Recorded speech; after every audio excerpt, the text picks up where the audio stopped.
What's up, George? Yeah, on the penultimate, I'm saying, so if you're going into your right, left, like really bounding and getting into that full lunge here, and going like that, and just getting far, as far as you can reasonably. Like, you don't force it too much, you gotta stay under control, but get like 80% as far as you could if you're just like max, like doing it. Which I think is farther than you were, because you look like you're here. I would rather see something like this, but maybe that's a restriction here, and so you got to work on that. And then secondly, with the hip drive, so in baseball, if you've seen pictures, they go like this. So lead leg lift, and then front foot strike is when the leg lift foot strikes the ground.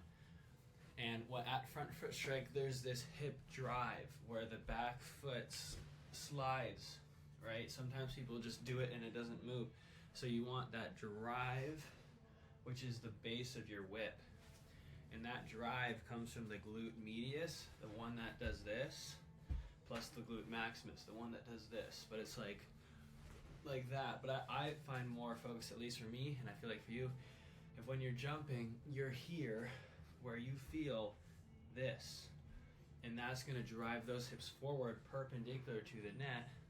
Then your cut shot is going to be here instead of facing the net and then curling on it, which is going to go more up. And then also, if this is the net, perpendicular, the cut shot, if I hit it here, you know, it's going to cross the net way over here. If I hit it here, the block is going to get to it, right? Imagine this is the block. Even though it's going that way, it's crossing from over here to here, whereas if I get it over here, the block is nowhere near. And then what comes with that is you need to be able to block with your lead leg to be able to hit the line this way.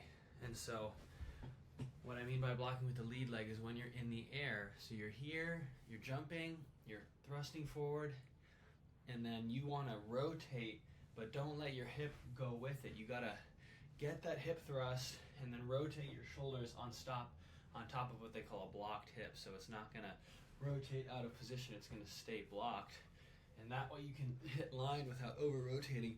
Then you might look like this. You'll hit it and then recoil back because that hip is blocked. It's not going to let it keep going.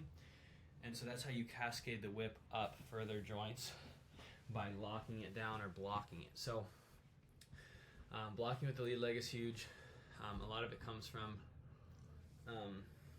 extending that front leg and making sure it's straight, and then that back glute medius. Let me know if you have any questions.